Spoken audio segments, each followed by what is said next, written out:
నాకు నాట్యం నేర్చుకోవాలని ఉందయ్యా. మనకెందుకు తెలియ ఆ పెద్దోళ్ళ కళ్ళు.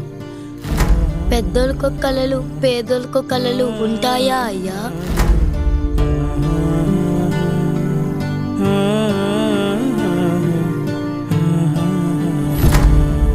అయినా ఊరి చివర బ్రతికే మీ పిల్లలకి ఎందుకురా చదువులు?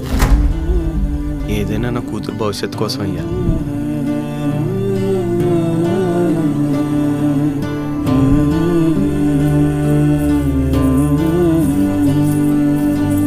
స్వామి, నాకు నాట్యం నేర్చుకోవాలని ఉంది. నువ్వైనా నేర్పించచ్చు కదా నాకు.